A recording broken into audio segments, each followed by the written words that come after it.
recorded. I have to hit got it. And there we are. That should do it. It's saying my internet connection is unstable. Do you seem unstable?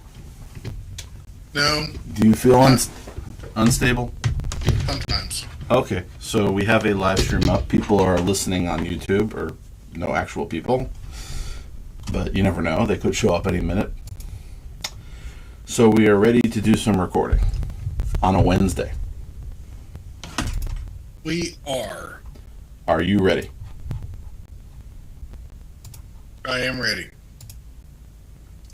This is the Techno Buffet podcast, episode number 630, recorded Wednesday, May 24th, 2023, in 5, 4, 3, 2, and 1.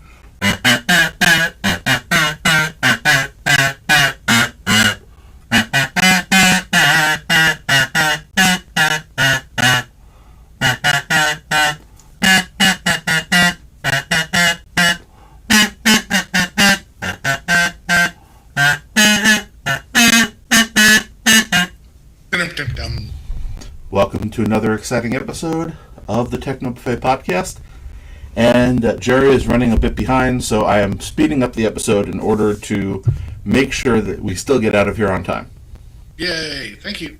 Well, I thought that was an extra, speedy rendition.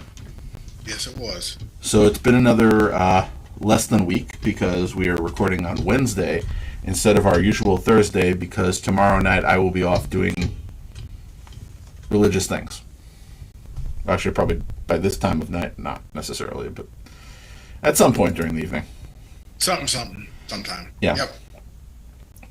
So I gave you a challenge last week. Did you achieve that challenge? I did not. You did not go and get yourself a glass bottle of Boylan Diet Cane Cola? I did not.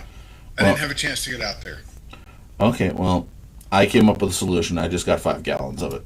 I took the risk.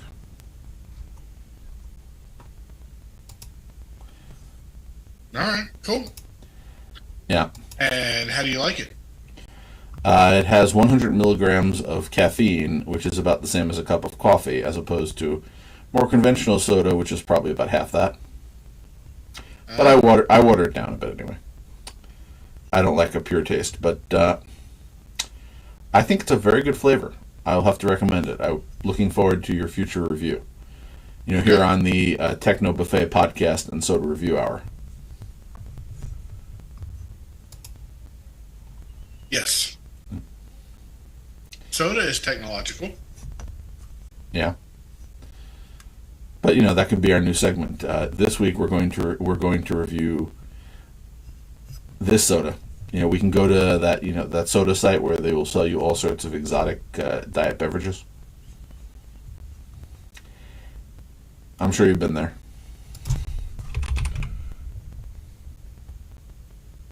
No? Yes. No, you have, or no, you have not? No, I haven't. Well, what's the name of that site? 1 second, I'm just going to look because it's going to bother me. The Soda Pop Stop. It is a store where all they sell is different types of sodas. It's in Los Angeles, but they ship. So if you, let's say, they have 22 different diet sodas, from Barrett's Bermuda Stone Diet Ginger Beer, Berghoff's Diet Root Beer, Blindheim's Diet Ginger Ale.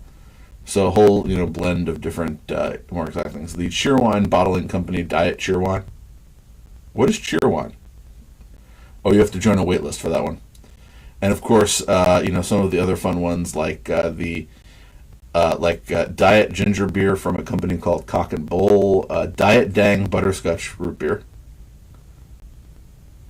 My old favorite, Dr. Brown's Diet Black Cherry. The Fitz Bottling Company Premium Diet Cream Cola. Hank's Genuine Gourmet Diet Root Beer. So they have a whole collection of exotic diet beverages.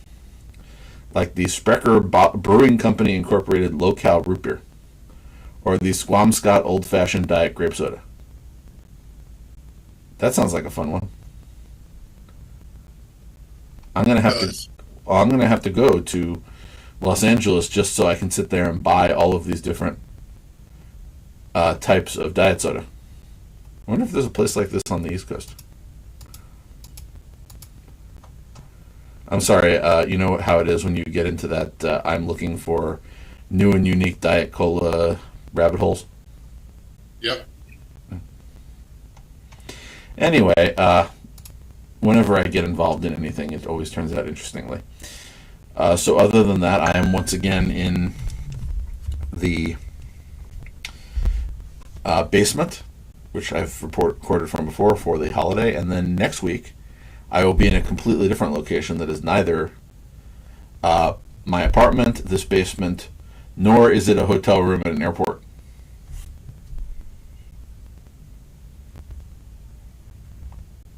Are you excited, Jerry, that I'll be somewhere else? No, I'm not. I'm sad. Why are you sad? I will be still doing this next Thursday with you. I will just not be physically in this location. I'll be in a different physical location. I know, but I'll still be sad. Because I'm not in my apartment. I'm often sad when I'm not in my apartment. I don't spend enough time there sometimes. And they just told me there was a possibility that I might be shipped out again for another business trip. But it's just a possibility, so who knows what next exciting location I will be recording from. Yep. Yep. Anyway, so not much going on. Apparently, if you live in Montana, you are no longer allowed to use Telegram, WeChat, and Temu if you are on a government device, and apparently they've banned TikTok statewide. That's weird. I wouldn't expect that out of Montana. I don't know, I've never been to Montana. But it's sort of this weird thing where the basis for some of this seems to be strange. But either way, okay.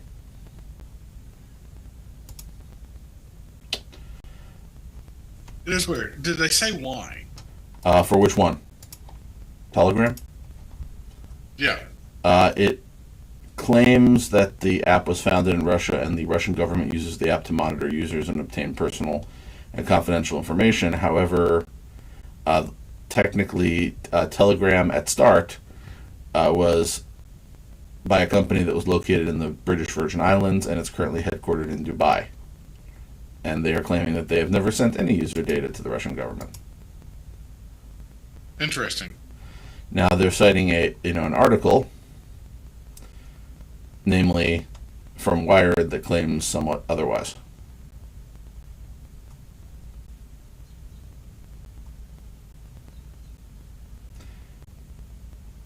And again, we're still back to the other part that the reason why they are claiming this is because the founder of Telegram happens to be Russian. But so essentially the idea being, if you are a Russian who happens to found something, even if you are not in Russia, and you are not necessarily aligned with the Russian government, you are suspect. Okay. By the way, being as that I have used Telegram, I want to give a big hello to Vladimir Putin, if you're listening. Please send us a letter if you'd like to be responded to. But if you're, or if I assume that if the Russian government is listening, it's somebody much lower on the totem pole than the guy at the top. So, hi. I'll have to say that if your job is monitoring the Techno Buffet podcast for American secrets, you're probably going to be disappointed. Okay, jokes aside, but let's move on. There's a nice article from the Android police talking about why third-party camera apps are not good on Android, which I thought was interesting, and essentially the fact that iOS is easier to develop for because there aren't that many iPhones, and generally Apple controls them, is the explanation. with Android, obviously, you have different manufacturers. You have people who are compatible with the API that Google has created to allow for third-party apps, and ones that are not. Well, I think we all knew that, right? Yeah, but I thought, talking about it was interesting because they sort of go into some of the specifics, like showing specific examples and talking about it. So again, I would like to have more third-party apps, and I have used third-party apps, but I end up back with the stock Google app, even though Google itself makes a device that is, as far as I know, compatible with all of the vendor extensions. But we're still back to some of the computational photography and some of the other things, not quite. Anyway, since you are no longer using a Google device, and although I did take my first pictures with the Pixel 7 versus the Pixel 6, since I am now a Pixel 7 user. Yeah. So I took a walk over the weekend, and I took some pictures. And? I thought they came out nice, but it's sort of a hard thing to really pose. I went to visit my grandparents, and generally speaking, a place to take to focus on good. They passed away some years ago, so we went to the cemetery. Yeah. And it's not necessarily the best place to try to focus on your photography. It's true. But we took a side trip to try to find my great grandparents, and they're in a hard. I went to the cemetery office to get a copy of the map to find that part where they were in the cemetery, and two of them are in one cemetery, and the other two are in another cemetery not far away.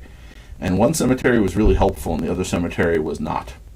They would not actually help me in finding the graves I was looking for, so I was wandering around the cemetery with the location, but no frame of reference to find it. By the way, you would think that row 10 would be 5 rows away from row 15. Yeah. Apparently, this is not the case. Also, when you were looking in for the graves of people who died in the 1930s, the cemetery doesn't necessarily go and put clear markings out there so you can find them. So that was the whole reason for the photography, so that if I do go back, once I finally found what I was looking for, I took pictures to sort of establish, in the event I was going back, how to find what I was looking for. Good job. Yeah, but again, it was one of those things where I am not going to call out the cemetery by name, because I don't think shaming cemeteries is really our way to podcast success. All right. And again, not on upkeep. I'm talking about on the helpfulness of actually helping you find what you were looking for inside said cemetery. Because I've been to other cemeteries where they have a map online where it doesn't show the individual graves, but it shows where the rows. So you don't have to spend 3 hours trying to find the row you're looking for. Anyway, moving along. Pictures turned out very nicely. It took me a minimum amount of effort as I was climbing among the tombstones. They really packed them in back in the 30s. There was no real walking path. Anyway, but they came out very nice, despite the fact I was not, again, focusing on the art. So I'm glad to hear it. I'll give credit to the Pixel's photography capability. Cameras are getting really good. All right. At least the software side is, so that you don't have to be an expert to get great photos. Well, also the Pixel 7 is a little easier to see in bright sunlight, which it was. So that made it a little easier to focus on my target as I was squeezing in there. Anyway, I thought you might find this next story interesting from 9 to 5 Google. It's an editorial where someone has commented that YouTube Premium needs a more affordable option because ads are getting worse.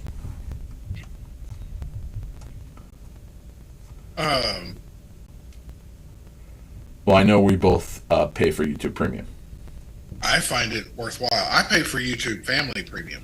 Yeah, well, I paid for YouTube Premium when it was less expensive, and they still haven't, as far as I should check.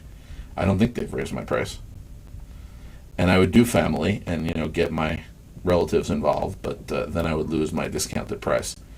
So I'm predicting the day that they stop grandfathering me in is probably the day I consider going to my family member and saying, hey, do you want to split a family subscription? But... Oh, so I haven't even considered the option of, like, my family helping me pay. Well, remember, your family is technically all in the same place. We are. Yeah, where mine is not necessarily.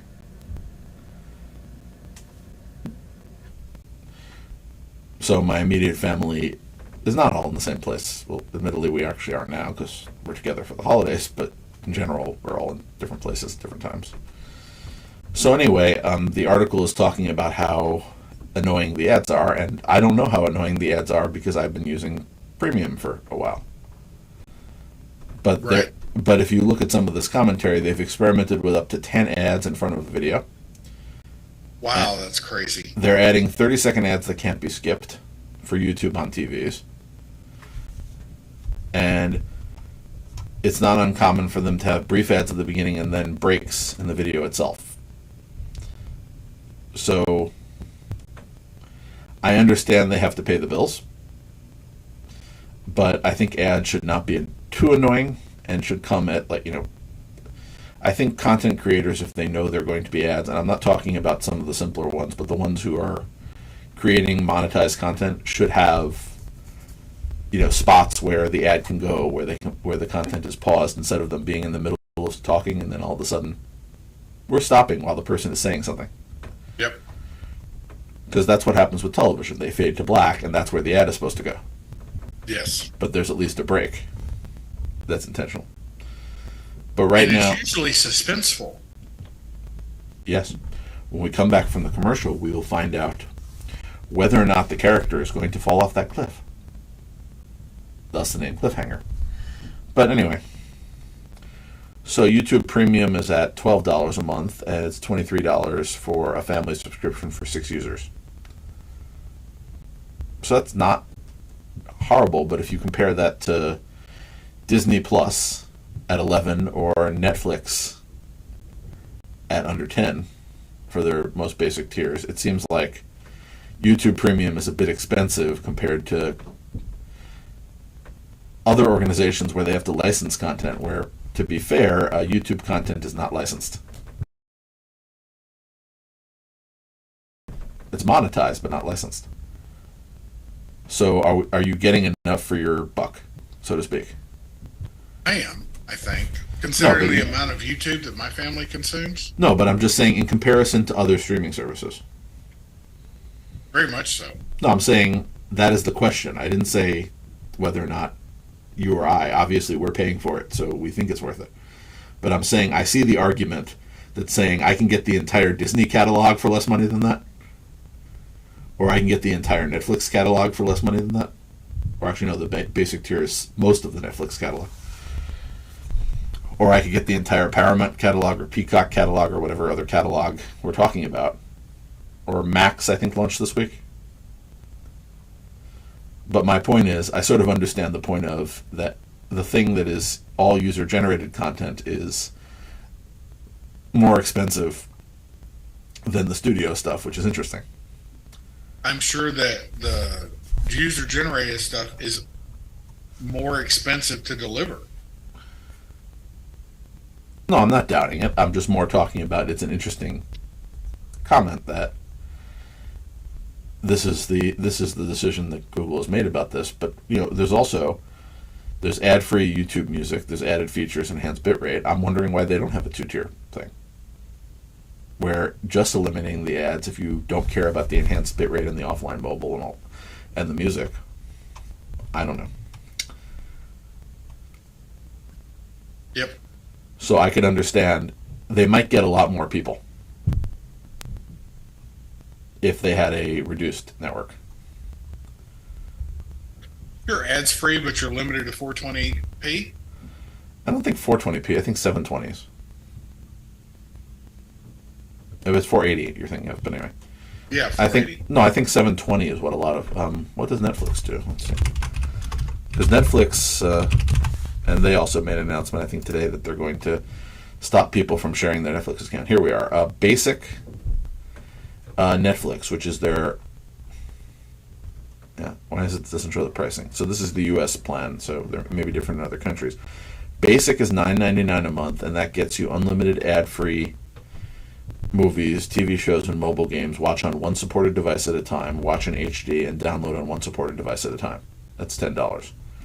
If you want to save for $6.99, it's ad-supported. Some things not available, but the ad version can do 2 standard devices, and you can watch in full HD. So essentially, if I understand this correctly, if you get ads, you don't get every single thing in their library, but you can watch on more devices, and you get to watch in full HD. If you go with their basic plan, you pay a little more for no ads, but you can only use one device in HD. And if you go with their standard with ads, which is full HD, and I'm assuming full HD is 1080 versus 720, you get all of the advantages of standard. You get the full HD and the 2 supported devices, but they throw in downloading on 2 supported devices and the option to add 1 extra member who doesn't live with you. So this is just start.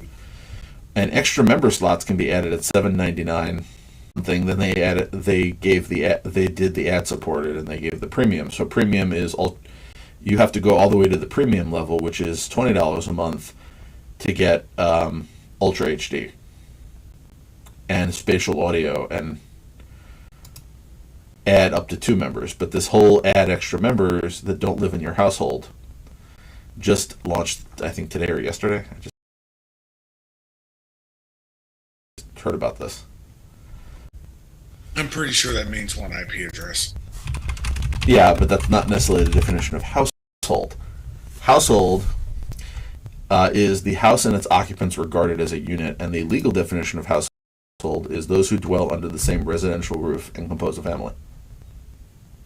I mean, you can complicate it all you want, but from an implementation point of view, it likely means one IP address. Yeah. Because the vast majority of homes nowadays are behind a net. I know. I'm saying it makes it complicated when I live in a multifamily dwelling and the other multifamily happen to be related to me. We all live under the same roof. We just live in different parts of the same building. And we're all in different apartments. But technically a household. Anyway, moving along from my own complicated situation of whether or not I'm cheating the people at Netflix or not. I don't think I am. But I'll deal with it if they feel I am. YouTube still creates that question of, are they competitive? Apparently they are, but I'm just curious to see, are they going to respond and introduce like a lower budget plan that may have further restrictions. Moving along, Android 14's new drag and drop feature may be good for multitasking. So the new beta shows the ability to move text and media between apps with drag and drop. I think that's interesting. Cool. I think it's cool. So do I. Getting to be more like a desktop system, even though you don't want desktop features per se, but that is a feature that desktops have that people like.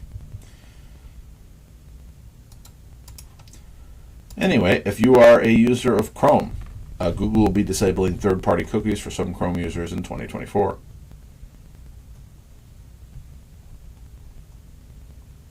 That's sad. Why?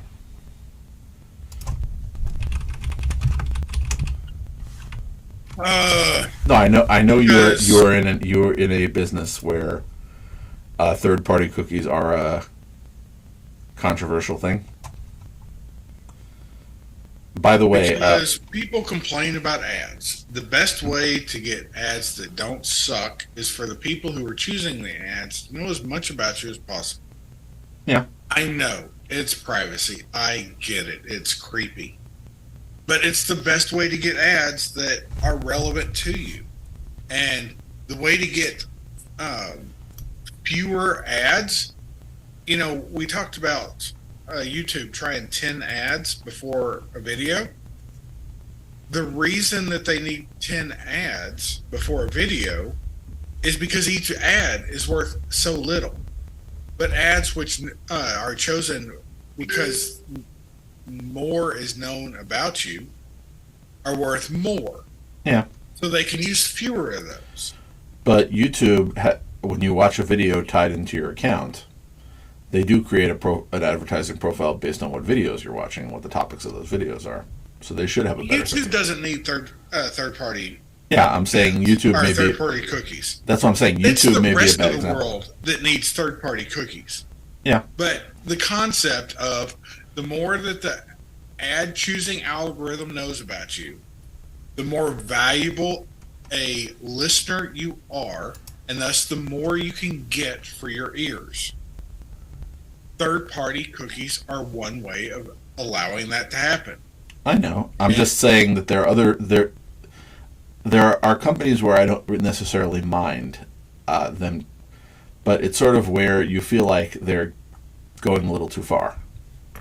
So the reaction of disabling third-party cookies is because some companies have gone too far and they just ruin it for the rest of them.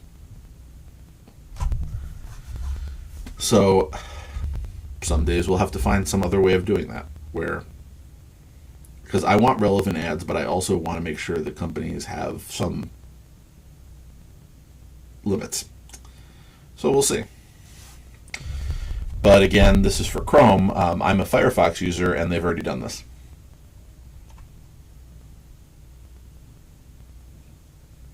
So I guess I'm not getting those targeted ads. Oh well. And finally, as I said, was not a busy news week. Matter 1.1 is here. So the update to the Matter standard, I still have not tried.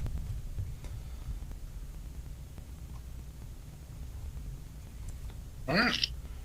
So they've cleaned up the Matter code base. They've made some minor things, but there has not been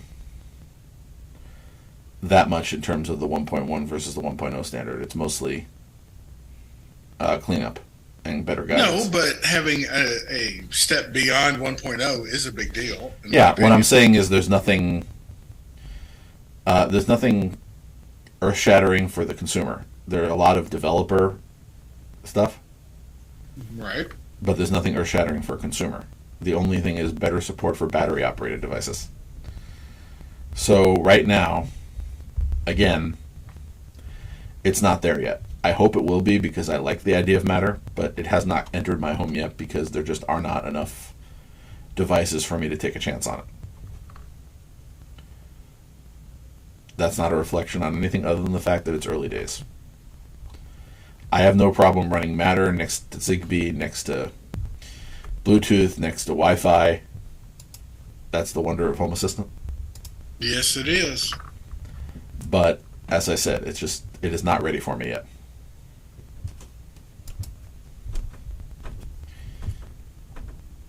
But other than that, there's not much going on here other than a possible bit of good news about wiring this particular basement for smart home technology. Every time that I come here, my family calls the electrician about doing some work, and every time the electrician insists he's busy and will get to us next time, and that's been going on for like 14 months now. Mm-hmm. So the electrician sent somebody to look at what they would have to do today, and they succeeded in, I was working here today, and they succeeded in turning the power off to my office while I was working, and in a Teams meeting, which worked out nicely. It's always nice when you're in the middle of presenting at a meeting and your power goes out. Now, I do have a battery backup here, however, that doesn't power the monitors. That just makes it so, because it's usually for brief power hiccups. So I don't bother to plug the monitor into the battery, just the computer itself. But again, took about 3 minutes for it to cycle. Anyway, they're coming back tomorrow. They're going to be doing all the things on the electrical short list. that because since it's been so long since we started calling them, the family has a Google Doc of all the things we want them to do, and there's a long list of install smart technology that's been sitting in a box waiting for them to install it for a year. So it is possible, but assuming that this guy shows up finally, and he says he's bringing his friends and does everything on the list, that most of this house will be wired up. That's good. Yes. Yeah, because I've said before, I'm really impressed by electricians who don't turn the power off while swapping out light switches and redoing outlets. I shock myself continuously when I'm doing anything with electricity. I always turn it off. And I lost your audio. but you can hear me. Yes, you're back. Okay. I said I'm impressed by people who live dangerously, but I am not one of them. So we'll see how many of, let me see, how many, I just want to look, how many smart switches did I ask them to install tomorrow? Let's see. Here we are, electrical. Okay. They have 1, 2, 3, 4, 5, 6, 7, 8, 9, 10.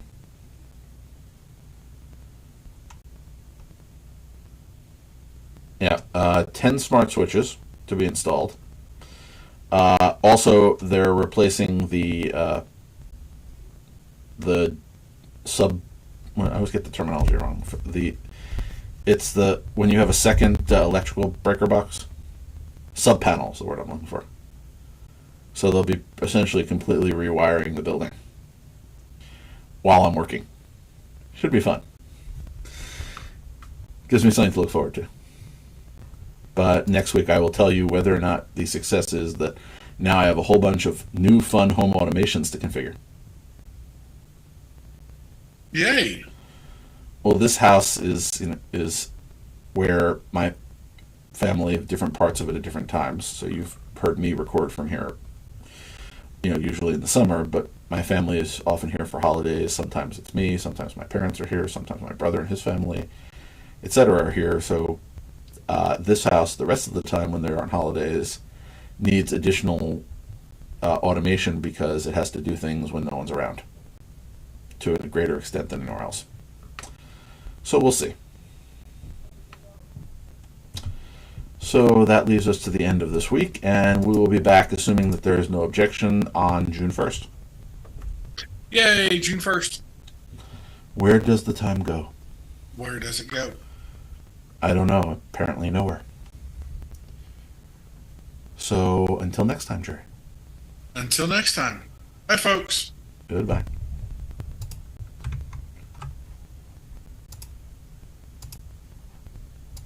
And the stream is off.